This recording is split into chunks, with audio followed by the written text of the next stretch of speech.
Hello and welcome back, folks. So today I'm going to talk to Ethan Peck.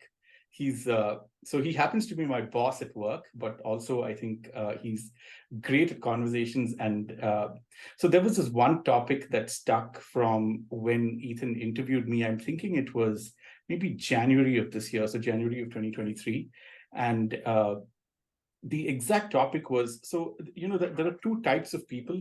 There are people who are very technical and they know that technology very, very well, and there are people who are let's call them people focused, right? So they're good at handling people, and then the other group, the first group, is good at handling technology. So Ethan and I spoke briefly about it, and I think Ethan's point or argument on that was there need to be two separate career paths. Otherwise, it may be a disaster, a recipe for disaster. So with that, I'm going to stop talking. But actually, before we get into that, Ethan, can you first maybe tell us a little bit about yourself, right? And then get to that. Yeah, sure. Thanks for having me, Agnel. Pleasure to be here. So, a little bit about myself. My career has been slightly windy, but within the data realm, you hear stories like this all the time. So maybe it's not as crazy it'll seem. I, from a young age, always had a fascination with meteorology. I always wanted to tell the weather, and so lo and behold, while I enjoyed programming in high school and mathematics and physics, I ended up going to Cornell University for undergrad in atmospheric science, which is a fancy way of saying meteorology. And after I finished my 4 years of undergraduate work, decided I really wanted to continue on that path and become a professor. So I ended up going to University of Colorado Boulder for my PhD in atmospheric and oceanic sciences, where not that anyone would care, but I studied energetic particle precipitation and its impacts on the middle atmosphere, specifically greater than 30 keV electrons, if you care, less than 2 MeV. I'm sure there's someone out there that cares about this. And it was a fascinating field and I enjoyed it. And so then after I finished my PhD, I did a postdoc / lecturer position at Columbia University. And while I enjoyed teaching and I enjoyed my research, something about academia didn't work for me. It just wasn't a good fit. And so I decided maybe I should try moving into industry. I originally thought I would go into industry still within the domain of atmospheric science, but it was hard to find a position. People weren't really looking for PhDs in the atmospheric science realm outside of research positions. And so I ended up going to a program called Insight Data Science. Insight is an education startup. They're basically a recruiter. So they take PhDs, and at the time, it was free for the PhD. So I would come. I went into this program. I didn't have to pay anything. It was like an 8-week boot camp, essentially, where you do a data science project and they teach you all about data science in the industry. They introduce you to a whole slew of companies. Really a great program. And then at the end, they shop you around as the recruiter to several companies, and then you get recruited and they get a recruitment fee. So that's kind of how they paid the model. I think nowadays, they had to make ends meet. That wasn't enough. And so nowadays, if you go through that program, they charge you some percentage of your salary for the first couple of years. But still a fantastic way to get out of academia and into industry, and one that I certainly recommend for anyone thinking of that path. So after I got through Insight, I was hired at a company called Tamer. They do entity resolution using machine learning, which is a crucial step in what's called master data management. And I was part of the services team there. I joined when it was a very small company, and I got to see it move to a slightly larger. So I think it was like 40 people when I joined. And I got to see it grow to 150. And while there, over the course of about 5 years, I kind of moved up the ranks until I was part of the leadership team, reporting to the CEO, doing basically anything and everything odd jobs. So this would involve InfoSec, IT, a smattering of DevOps, but not a ton. And then still a lot of professional services. I supported the sales team. I supported the marketing efforts. I supported our legal efforts, just basically anything that required technical input. And also continued to own several of our largest accounts. But as things go, eventually I decided I wanted to try something new. And I made a move over to ZoomInfo. And that's where I am today as a director on the data team. And I get to oversee several different functions. So there's data quality and monitoring, there's data innovation, and there is data partnerships, which is Acknell, where you come in. So it's a fun and exciting life, and a bit of a windy road to get to where we are. But I almost never talk to anyone where the road isn't somewhat windy. So Yeah. there you go. So thank you, Ethan. And I'm going to remind you about the question again. And I should have actually divided them into two, but either way, I think it's always good. So career ladder, Ethan. Good at technology, good with people, and over to you. So your thoughts. So there is an issue within industry as a whole, where we tend to conflate what the role of a manager is, a person manager, as opposed to a technical leader. And we often conflate it that a person manager, like a manager of data science, is also a technical leader within data science. And sometimes that's true, but I would argue it doesn't have to be true, and it shouldn't be true by nature. There is a difference between being a technical expert and being a person leader. And the skill set required and the kind of passion and drive you have, sometimes those don't mix. If you are a person that wants to be recognized as a technical expert, that wants to lead technical projects, that wants to write, these big blog posts on technical subjects, being a manager is not the path to get you there, right? We tend to downplay in society the importance of IC roles, IC being individual contributor. And what we should really be doing is encouraging those IC roles to broaden their function, not just sitting on a laptop typing away and never seeing the world, but being a technical leadership role. If someone is a senior or a principal data scientist, they should be leading projects with teams.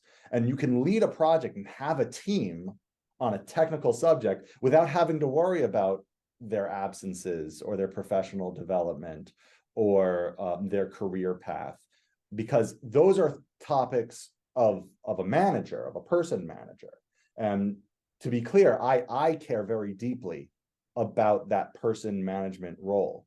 But in so taking that role, I've accepted that I'm not also the technical leader in everything. I have a lot of technical experience, but certainly the people I manage have more technical experience than I do in their particular area or function, and that's okay. And that's a thing to get comfortable with. But oftentimes we tend to think that like the manager of a team also has to be the technical leader of that same team. And that can severely hinder how the hierarchy of your org is built. And it also ends up hurting the people that report to that person. Because if that person wants to be a technical leader, they're not going to show a lot of interest in your professional development. They will because they're required to, right? But like they don't necessarily care. It's not, they don't go to sleep at night thinking about, how am I going to get this person promoted? And I think that ends up creating a world where there's a lot of bad managers. And I think anyone that's worked anyone over the age of 21 that's worked in a company has met a manager that they didn't like, right? And a lot of the time, those managers don't actually want to be managers. They want to be technical leaders. They want to work on projects. They want to lead projects, but they don't actually want to Yeah. manage a person's professional development. And that's where they end up conflicting, right? Because you get on a one-on-one and that manager just wants to talk about the projects, and you just want to talk about when's your next promotion and your raise and your compensation and your professional development and your title and things like that. They don't want to talk about that, either because they don't have the interest or because it's not a topic that they're particularly passionate about. And that's not a knock on that person. It's just their title and their role doesn't match really what they're trying to do. It's probably not good for the company, and it's not good for the people. And it causes retention rate issues. There was a study at some point, I don't remember who did it, that said that when you lose a person, it costs almost double the salary of the person you hire to take on a new person. And when you think of retention in those terms, it's very expensive to lose people. And losing people because of a bad manager it's like an unforced error, right? You don't need it, and no one wants it, and so just don't do it. And so I generally stress people before going into a management role to think really deeply about, do they actually want to manage people's career progression, or are they just interested in being leaders? If you're interested in being a leader, there is an IC track for you at most companies. That IC track is, senior principal, distinguished engineer, fellow. There are paths for people on that IC track that are every bit as respected as the management role, but maybe 100 years ago wasn't. But today these roles exist and people respect it. If someone says they're a fellow at Google, you could bet they're every bit as respected as any SVP, if not more so. So yeah, there you go. That's interesting. And I guess for companies that don't have such a path, this may be something that they take away as well, right? So because I've seen a few where after a certain point, you may be the best at writing Python code, and if you want to grow to that next step, then it has to be you have to manage people, and if you like it or not, that's the only way. That's career progression. And yeah, and that often happens, especially at kind of mid-sized companies, where they don't have enough people that they could dedicate to promoting, literally paying people to be a higher level and not do both roles of management and technical leader. And that is certainly a pain point. And I'm not arguing that that this is going to work for every company. I think eventually, as companies grow, they hit a point where they're capable of switching out, and then they don't, and that's not great. Some companies can't switch. They need people to play multiple roles. And then certainly the smaller you get, you end up having to. Like if you're a startup with only 50 people, you can't afford to have technical leaders and people leaders and have them be completely separate roles. I know, for example, when I joined Tamer, right, I was doing sales calls. I was doing customer success calls. I was doing services calls. I was writing code into the product. So I was an engineer, right? You were doing every role, right? So when you're at a small startup, like you do every role. But as companies get larger and larger and larger, you're able to start making those differences between roles much more clear cut. And it is definitely to the advantage of the company to do that if they are able to. Sometimes you're not able to. And if you are in a position where you feel that you have to become a manager to move up in your career and you really don't want to, then maybe now's the time to not be at that company. Because as much as it's good to have some loyalty to your company, at the end of the day, you have to have loyalty to yourself.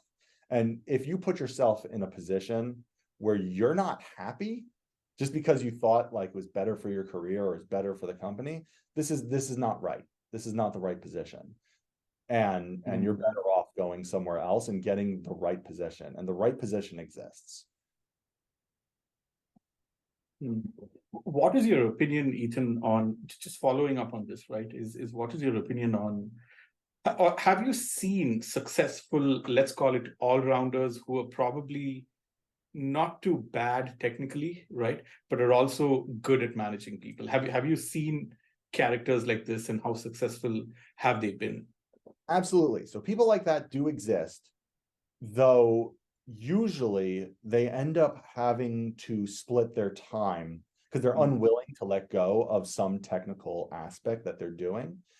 And there was a different study that I don't know the reference to, but there has been work that suggests that you can only manage realistically 7 people. At 7 people, you're full-time working on management. You do not have time to write code. You do not have time to do your own thinking. You are just managing people and making sure their careers are going well. And you can, with 7 people, that's it. That's your full time, 100%. 5 people, maybe you get to do a little bit of your own. There's an argument to be made that maybe going down to 4 or 3 people, if you want to be a 50-50, 50% individual contributor, 50% manager, that can be done. And there are certainly people that are capable of doing both. And that can and should be encouraged, because you want that technical leadership as well as that managerial leadership. I find a lot of the best C-suite members that I've ever spoken to fit into that bucket, where they have a deep understanding of the industry they're in. They're able to provide that really strategic, focused, where are we going? And then also manage really well the people that report to them. And ironically, the higher up in the org you go, the easier it is to manage people that report to you, because they're farther along in their career. They don't really need your management, right?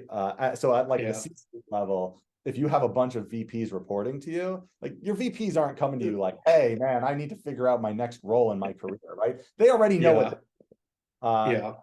So it's not necessary to manage them as much. And so then they get to, it's almost like as you get to that executive level, you get to start focusing more and more on strategy and your industry and your company, and less on management. But to get there, oftentimes you have to have either moved through management and have gotten good at it, or you have to move through technical. So for example, you could have someone that's extremely technical and really bad with people become a CTO, and that's fine. As long as that CTO has a bunch of VPs that know how to manage people, it'll be fine. But if you have a CTO that's extremely technically savvy and cannot manage people, and then you have them managing people that are not extremely experienced, those people are going to leave. And that's unfortunate. That's a loss that doesn't need to happen. So it's just really coming true to your own strengths and making sure that the role that you're in plays to those strengths. If you only want to be technical, then only be technical. If you only want to be a person manager, then only be a person manager. If you want to be somewhere in the middle, try to get that balance in your life. There's no clear-cut thing that says, like, because you're a manager, you're absolutely not allowed to do technical work. That's not true. But as I said, if you're at 7 people that you're managing, you probably don't have time to do anything technical. And so if you wanted to, you need to find a way to push some of those people off onto someone else, or add further hierarchy, have someone on your team be a manager themselves that reports to you, and have those people move under them, so that everybody kind of has the ability to do what they want. And if your company can't support that, then you have to take a good hard look at your career and decide if this is the right place for you or not. And no one will ever hold that against you. It's a free market out there. You should go find the position that makes you happy. That's true. Yeah, this is very, very insightful, Ethan. But I'm going to change topics a little bit, and this may be a fun next segment. So, Ethan, you and I talk. We were joking about an hour or two back that we talk about thrice a day, right? I think that's an average. And one of the things that came up in our discussions was your, rules to live by, or your own personal commandments, right? So I want you. We did discuss that, but it was very insightful for me. But I think I want the world to know, right? So if you can please discuss them, but not just read them out, talk about the why behind it, and talk about if there's a backstory or if there is anything that led you to that thought, would be very insightful, Ethan, please. Absolutely. So there's three rules that I kind of manage my life on, and some are darker than others, but I promise that I think of them positively. So we'll just go in order, and I'll go through background and what it means to me, and go on. So first, it could always be worse. My first rule is it can always be worse. Now, I thought I was being insightful with this. A lot of people might say, like, well, that's kind of pessimistic. Imagine all the ways this could go worse. I wonder if there's a cultural aspect to this. I actually got a book in the mail from I get these books in the mail for my daughter. And one of them was literally titled, "It Could Always Be Worse." And when I got the book, I was like, no way. And apparently this is like a Yiddish thing. And so maybe this is my own heritage speaking to me, that I learned this and never really realized that it's not my own novel idea, and that it's just, this is an idea that's in my culture, but it can always be worse. And the idea here is not actually as a negative thing to think of all the ways it could be bad. It's more optimistic. So for example, maybe your computer breaks down. You're working on something. This was back, I thought of this when I was a graduate student, and someone was working, one of the researchers on the team was working, and her computer broke. And when I say broke, I mean just turned off one day, and she wouldn't turn back on. And she was freaking out because she was doing research and she had all that work on it. Well, we were able to recover the hard drive and set up a new computer. And at the end of the day, she lost a couple days of work, in the sense that she was waiting for a new computer to be able to process the data she was processing. But it could be worse. That hard drive could have been blown away and had no backups. And that would have been much, much worse.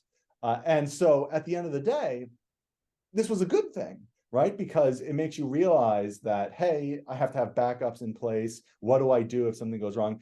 If you talk to anyone in InfoSec or data governance, you talk about a business continuity plan. And when you do a tabletop for business continuity plans, they're awesome. It's something like you sit around a room and a lawyer comes to you and goes, okay, you walk to the office and the office is gone. It's gone. What do you do? Right?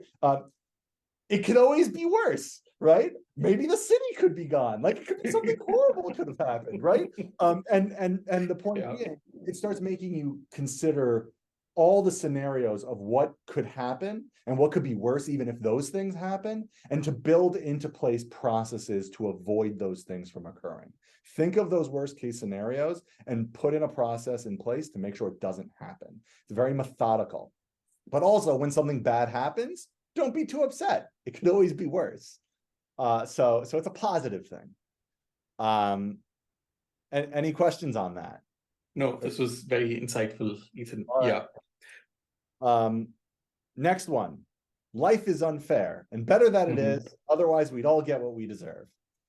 This is a bad paraphrasing from a quote that I heard. Now, I doubt this is where originally comes from, but there was a show back in the 90s called Babylon 5. I'm a huge fan. It shouldn't surprise anyone that I'm a sci-fi nerd. And there was a character in Babylon 5. He's a ranger named Marcus Cole. And I pulled up the quote just so I could read it. The exact quote is, "I used to think it was awful that life was so unfair.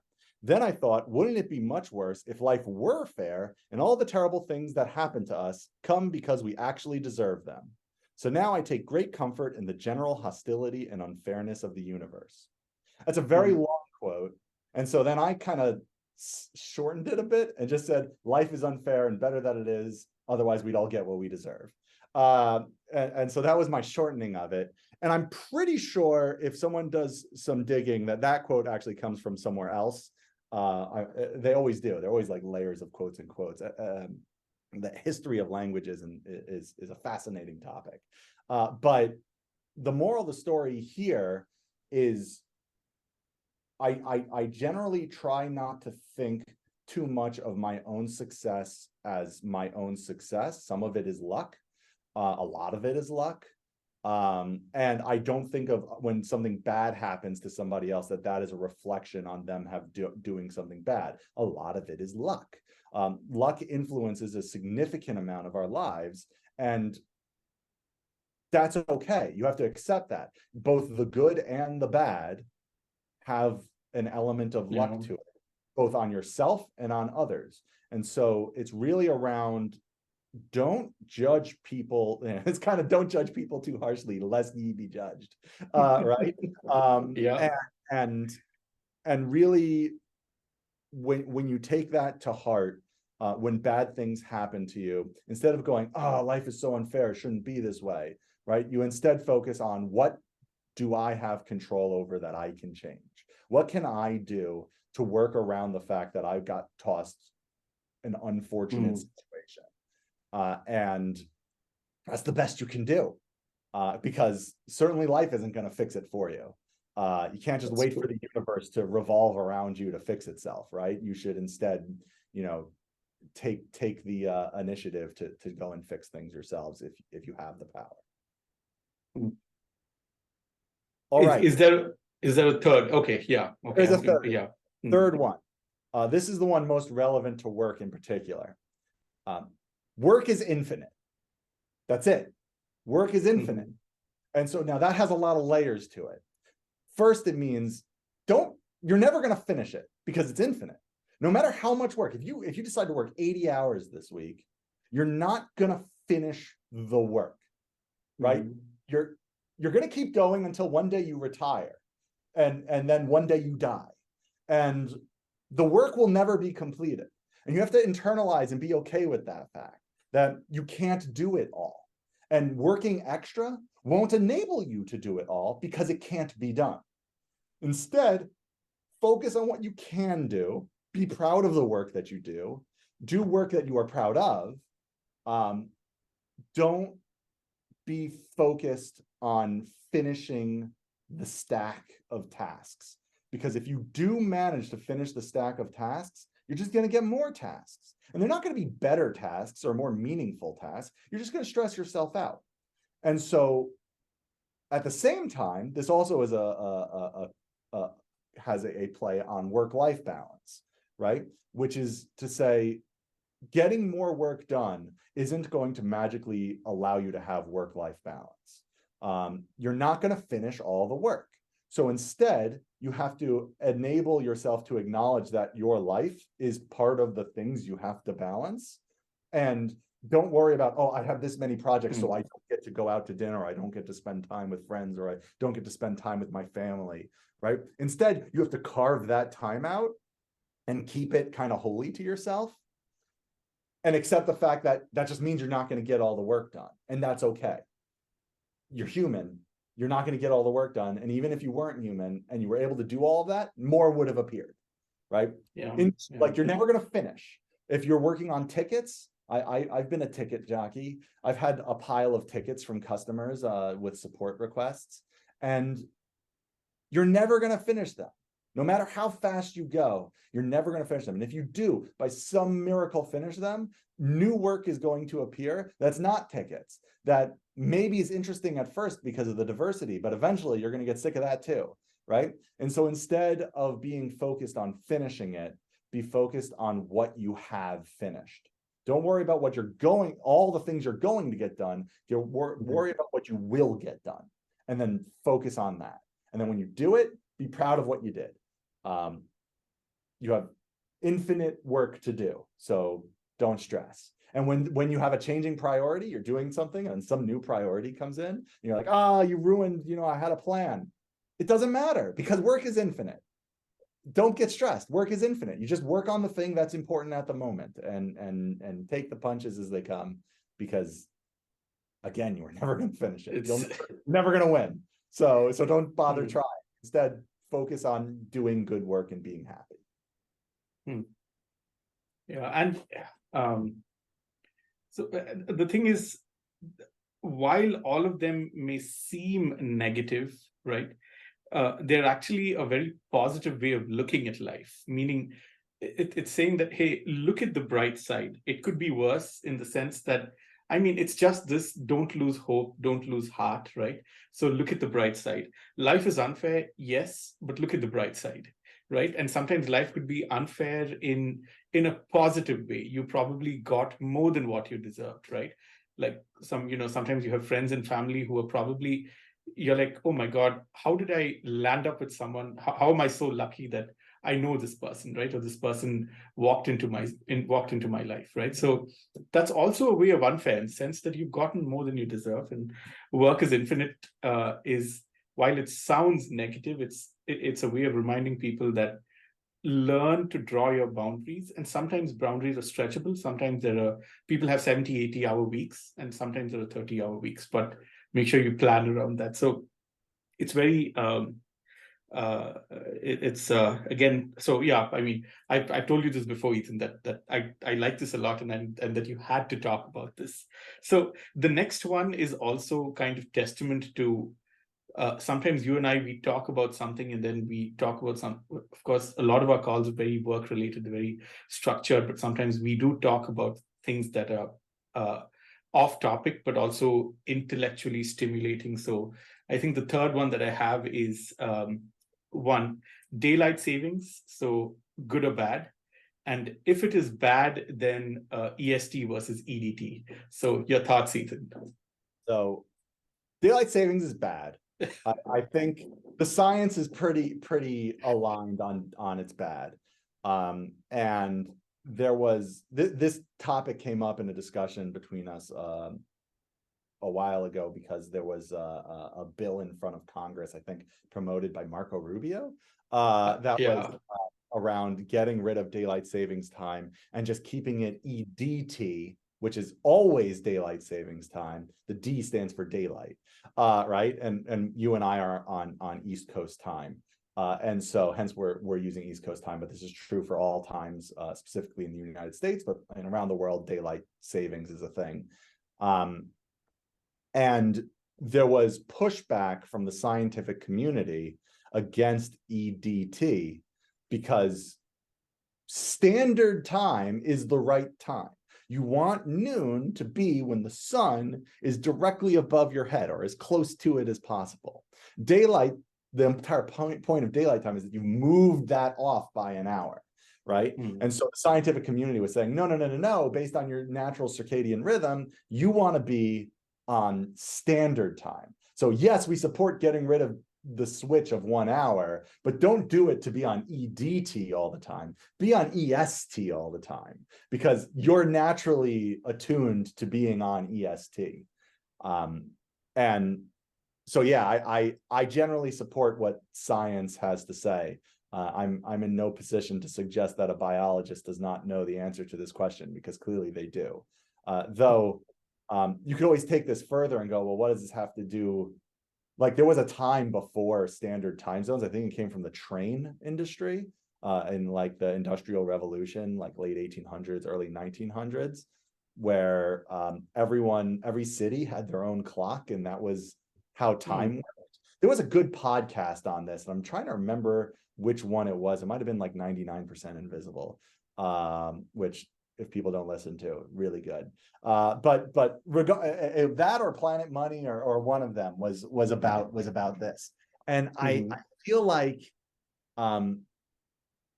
it's a fascinating topic, how we got to standardized time zones, which was like to make sure trains arrived on time and everyone agreed when a train was going to arrive. Because if one town said it was 11:05 and another said it was 11:02, which one is right? How do you judge it? And then like trains might actually collide, and it was like a whole thing.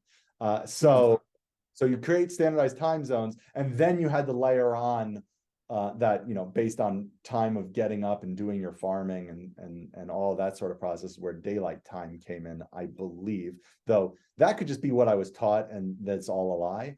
I'm curious about that, but certainly I think there is agreement in the scientific community, from what I've seen and read, that daylight time is bad, and that we should just be on standard time all the time and move on with our lives, which means summers end up, we're in standard, we're in daylight time. Daylight time. Oh, are we? I think we're on daylight time now. Daylight time right now. Yeah, yeah. And so if you were on standard time, right, we did a spring forward, which means you lost an hour. So imagine the sun being up even an hour later than it already is, right? That would be, you're talking about, 10 p.m., the sun going down, which means fireworks on the 4th of July will be really late at night. So my 4-year-old won't get to go see fireworks. Won't get to see it. Yes. Right. But the price you pay to have a stable psyche is maybe worth it. That's true. Yeah. And yeah. So actually you remind me about the 4-year-old, where I think in our next conversation, we should probably talk about some of the rules that you try to live by when you're around kids. And I know that was one of the conversations we had as one of the million times that we've spoken, Ethan. So, but again, I think, yeah, I agree that, at least the switching of times is not good. So we should at least have one time, right? And not this 1 hour forward, backward. So I agree with that. And I think it looks like the science, based on what you're saying, it should be Eastern Standard Time. So it should be EST and not Eastern Daylight Time. So yeah, though strangely, I tend to like my schedule during EDT, and then my EST schedule is not as good. But I don't know if that's a winter thing. So I wonder if in winter it's just dark and you're sad, and maybe you're like, ST is the worst. But in summer you're happy because it's warm, and like you're up in Canada, right? So it's extra. Yeah, it's worse. Yeah. So everything just more amplified here, Ethan. So yeah. With that, Ethan, so phase 1, I think this was all the list of questions I had for you. It was, as always, it's great talking to you, and we have plans to do something more and bigger, right? So hopefully that works out, and if it does, then I'm sure you'll find Ethan and me in a different conversation. So fingers crossed on that. But irrespective of that, the outcome of that, Ethan, I think it was great talking to you. It's always fun. So thanks a lot, and very insightful.